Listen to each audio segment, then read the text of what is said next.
A few months ago, I embarked on the quest for the ideal garden growing system. A gardening utopia, and came upon Hugelkultur. It promises a low-maintenance growing system that barely needs to be watered and fertilized as it matures, all while using garden debris. It accounts for lush plant growth for the laid-back, dare I say even lazy gardener. I knew I had to try. We all want to work smarter rather than harder if we can. Now there was a catch. Setting the system up was rather energy intensive. So for the absolutely lazy gardener, this may not be the best bet. But I persisted, fighting brambles and waging war on a dying tree covered in vines. It wasn't easy, but it was done. I even got inspired to dig another bed beside it a few weeks later when the weather had warmed up. Not one of my brightest ideas. Would this prove to be too much? Just finished digging a bed down there. I'm about to die. I should have done this in a day where the temperature was around 60. It's about 85 degrees. I just want to give up.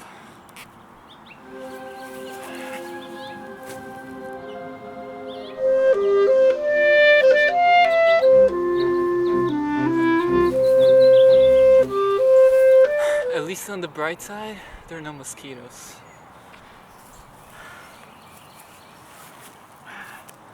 I'm Siloé Oliveira, and I've been sharing my quest to a more sustainable lifestyle. Follow me through success and failure as I toil and reap in my suburban homestead. You've watched me previously clear, build, and plant this Hugelkultur-inspired garden bed. But the question that remains is, how has it done? Is it worth it? Here's how it fared. About 1 month in, the tomato plants had developed strong stems and large leaves, clearly an indication of fertility. The greens I had planted amongst them had grown considerably, and the lettuce was good enough to harvest. The tomatoes would soon overcrowd the greens. I knew they needed staking to grow vertically instead of sprawling on the ground. I had mulched the ground well with grass clippings, which considerably prevented weeds from coming up. Even the perennial weeds and vines that covered the site previously were not sending up new shoots as I had expected. I had barely watered the bed, since the ground appeared to be sufficiently moist. On the new hugel bed I made beside this one, I planted squash and cucumbers, as well as a few leftover tomatoes. The squash grew exceptionally well and fast, that is, until the pesky groundhog came in to leave its mark. It munched on the squash leaves and completely devastated the kale and lettuce and pak choi amongst the tomatoes. So although the system had provided me with a nice first crop of greens that looked beautiful without much additional effort, the groundhog is the one who benefited. Nature won, man zero. I gave up on the remaining greens because trying to save them would be foolish. But I installed rings of fencing around the squash and cucumber plants. That did keep the groundhog at bay. That would make it nature one, man half, since the groundhog continued to munch on the rest of the greens. Fortunately, groundhogs don't mess around with tomato leaves. Now groundhogs have a pesky habit of biting into tomatoes that are about to turn ripe and leaving the fruit there, not even eating it all. I knew I needed to build supports for the tomatoes, unless I wanted to continue making organic groundhog salad bars. But unlike the supports I used with the tomatoes in the front yard, in which I needed to tie the vines up by hand, I wanted to set up a self-supporting trellis for tomatoes, so that they would essentially tie themselves. It would be a low-maintenance system. It didn't need to be decorative, only practical. Put the support up before your tomato plants grow taller than 18 inches. Using a hammer, I drive 6 feet stakes, about 1.5 feet deep, around the perimeter as well as the center of the garden bed. Here I use somewhat thin stakes, but I recommend stakes that are slightly thicker, as well as made of a rot-resistant wood, if you want to reuse this for more than one season.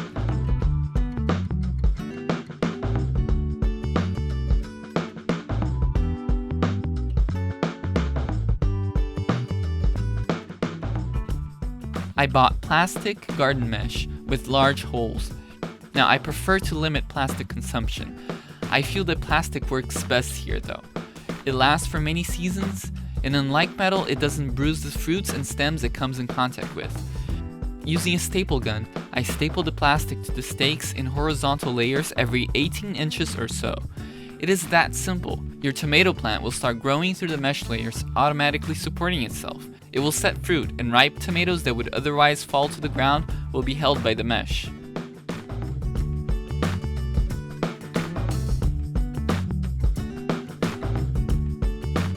In about 6 to 7 weeks, the tomato plants were full of large green tomatoes.